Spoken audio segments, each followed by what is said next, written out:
Welcome back, YouTubers, to another WWE vlog in HD, of course, with me, Daniel Parker, and this guy sitting next to me, the guy who loves Monster and hates John Cena. It's NJ! What's up? Oh, what's up, NJ? Well, that was an awesome video we did the other day, wasn't it? Alright then, we're basically here today with your Smackdown review as the British Fist, united as one, unlike the core, of course.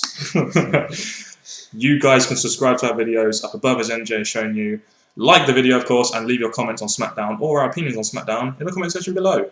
NJ, where can these people contact us? In the description box, in the links in the description box below. Of course, you got it right the second time.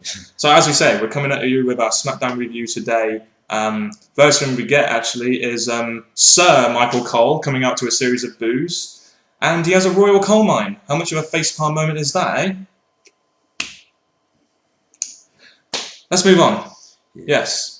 By the way, Extreme Rules is 9 days away. Did you know that? Not long to wait. Because they advertised it, and I was a bit surprised. I didn't really realise that it was 9 days away. But anyway, back with the opening, and we open up with Cody Rhodes. Since when was the last time we ever opened up a Smackdown with a Cody Rhodes, eh? I think it's quite good for him because the openers are normally one of the big stuff. They're the main inventors, and for Cody to get it, I think that is showing that. Yeah. They might have plans for Cody. Again, without Edge there, though, he's usually the opener. So without Edge there, he's kind of like you're kind of forced to bring someone like a Cody Rhodes in, and it's good to promote him as well because he gets the opening. So. Yeah. But is it me or has he learnt his promo skills from Mr. Boring Randy Orton? To be honest, with Cody, I don't really like hearing him on mic because he is a bit boring voiced. Yeah. But the words he says are really good, so I'll give him that. I mean, he's incorporating his gimmick in there quite well, even though it's quite boring. He basically said that Ray was hiding in his mask because he's ashamed of himself, and basically he insults the British people and says that we're ugly because he passes out paper bags and tells them to put them on their heads. Well, when I saw them handing out, I was like, I want one. We're not ugly. I was like, I want one. There's one with the funny faces. Oh yeah, they are funny. They are really funny. So basically, we get a good promo, a decent promo, and then they have a match. Now, is it me or aren't we getting this match at the pay-per-view? Why are we getting it now on free TV when we need to be seeing this at the pay-per-view? Why are we getting it now? Well, it goes on to having Ray winning. Of course, yeah. I'm just thinking maybe they're thinking of giving Ray a win because at the pay-per-view. Cody's good. Hopefully. We did get a match between Cody Rhodes and Rey Mysterio. Like we said, why is it here now? But we'll go about the match. Basically, Cody dominates Rey Mysterio in a match that went on quite long enough to tell some kind of story anyway. Especially after the promo that they cut. And Rey wins after doing his Mexican pop reverse pin type maneuver. And it was just like, Rey wins. Not surprised for that match. And then they have a brawl in the background. Brawl in the crowd. Yeah, that was fun to watch because obviously not many people take the advantage of the crowd anymore. Yeah. But as we're about to go on to that, they're fighting the crowd in a way symbolises what's going to happen at the pay-per-view. And we find out later that night that the Mysterio Cody match at Extreme Rules will be a Falls Count Anywhere match. Which again, I'm hoping that they take advantage, just like they did on Smackdown, of the audience, of the ramp. It's probably an indication of things to come, which in my opinion. But the bit at the end was good for me when he puts the bag over Mysterio's head.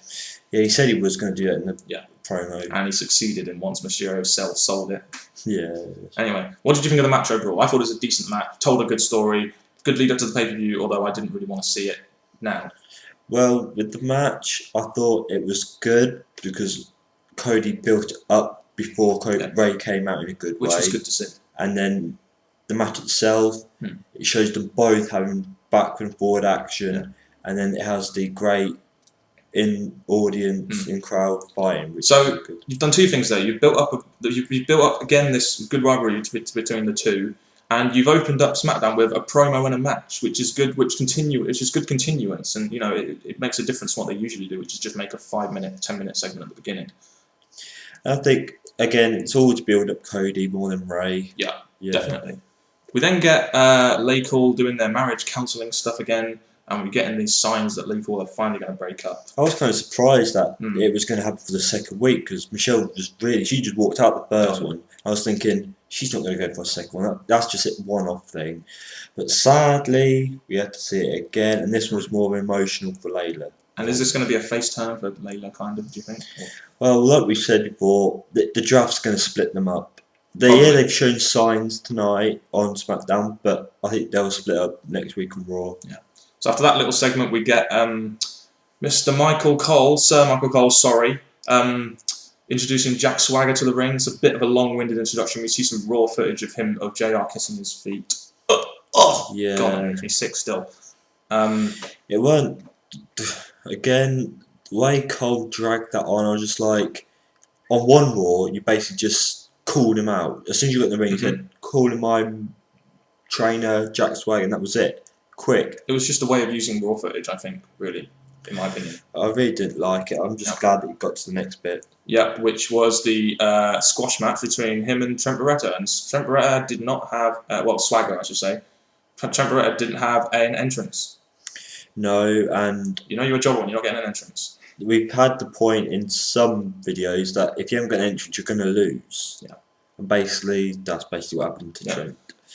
The thing about this match is there was too much focus on Michael Cole and his rivalry with people like JR and stuff, and there was no real focus on the match, but it didn't really last very long. It was just a squash match, and Beretta tapped to the ankle lock, so it was kind of achieved something. You knew it was going to happen. You knew it was going to happen.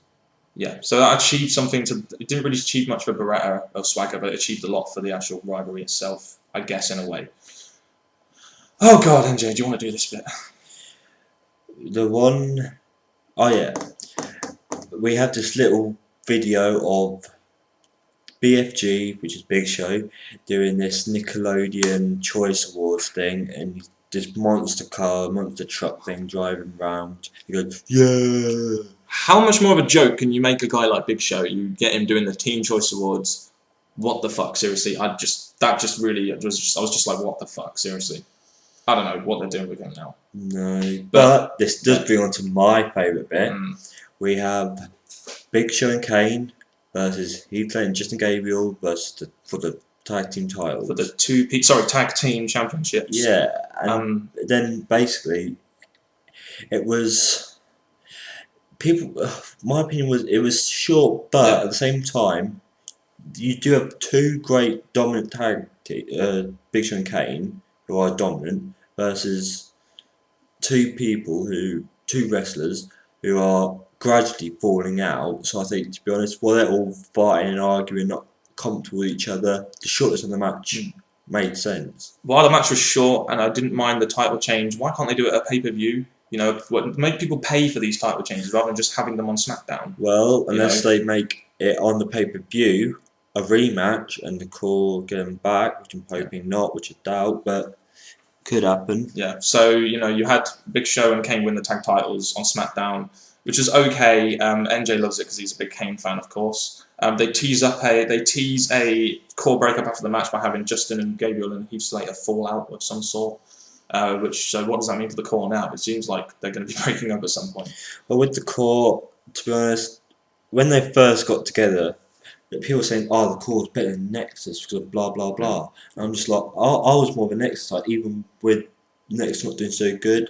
I think if they break up, I don't have much problem with that. And can I just say, the fact that they're changing on SmackDown in like a 4-minute match kind of shows how little the tag team titles mean anymore, and it just really, that annoys me because I really like the tag team titles to be promoted a little bit more. Maybe with Big Show and Kane that could happen. But well, this brings me into my point that we've got the draft coming up, and I was saying that maybe the draft has this small chance of re-eventing tag teams. Yeah.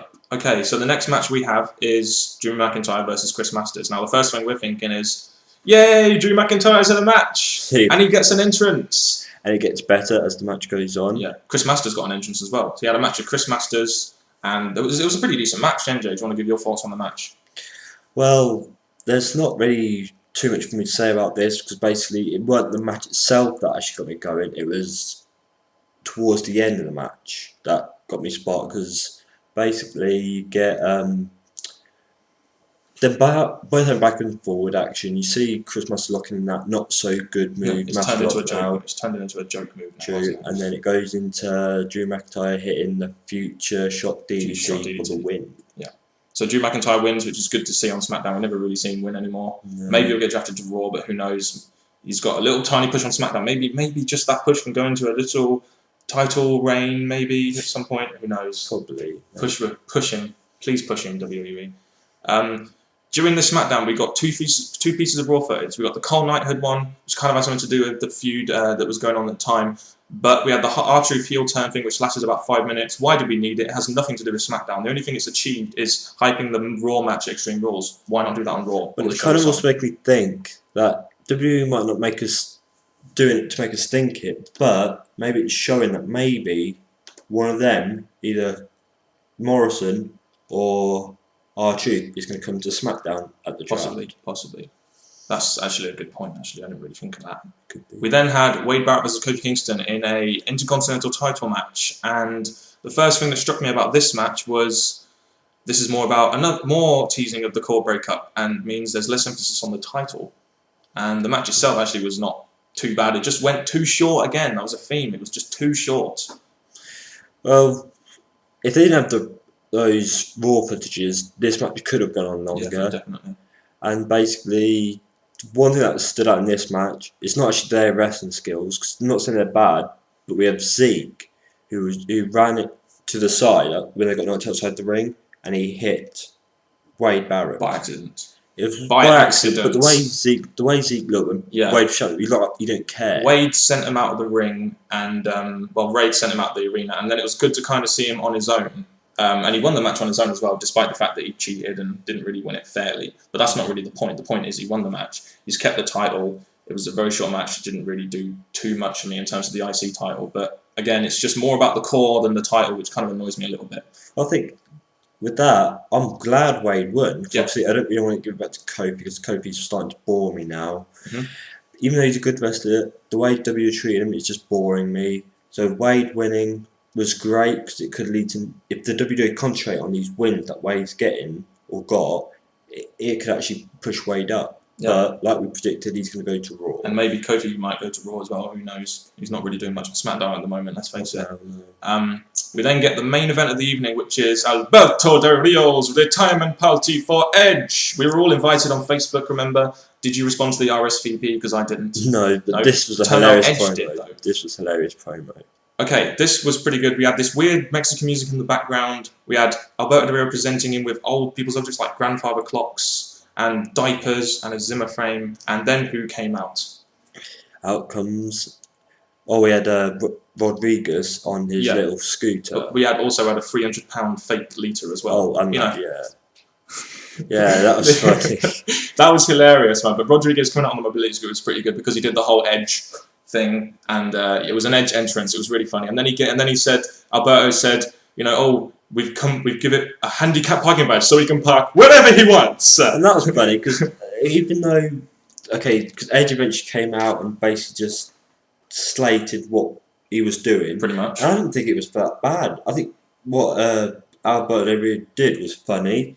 It was insulting. It was. Yeah, so Edge was kind of wrong. I liked Alberto's part he played in this. I mean, but what I liked even more was when Edge came out and he got this huge pop, despite the fact he's retired now. He got this very big pop, and then Del Rio sends Brodus Clay to the outside to attack him, and then we can see Christian coming from, I think, under the ring with a ladder, and he attacks both of them with the ladder. To be honest, I don't think they would have given Edge I don't think they would have allowed Edge to get attacked. So they're not going to be some trick up the sleeve. Yeah. So basically, we got Christian attacking Del Rio and Brodus Clay, and then setting up the ladder in the ring and retrieving the title, sort of symbolising his, rise to sort of the title shot. And we have Edge clapping him in the background. That was again with Edge just standing there staring. I think it's of him coming onto the ring, because obviously bringing Edge on Raw, SmackDown. I'm just thinking, you've finished now. I think it's just build up to when SmackDown get better wrestlers at the draft. Probably. So they're just using Edge for that last SmackDown. Okay, so considering that promo, what were your overall thoughts on SmackDown? Overall, it was pretty decent. I was eager to make a video about it, because it weren't an awful SmackDown. No, I thought SmackDown was okay. There was a bit of wrestling involved in there. There's decent hype for the Extreme Rules. Overall, I'd say it was pretty good, but if Edge wasn't there, again, it wouldn't have been a very good show. That's all I'm going to say about that. But again, that's pretty much been it from us. Another SmackDown review lasting the whole 15 minutes. We thank you very much for watching. Make sure you put your thoughts down below, of course. And goodbye.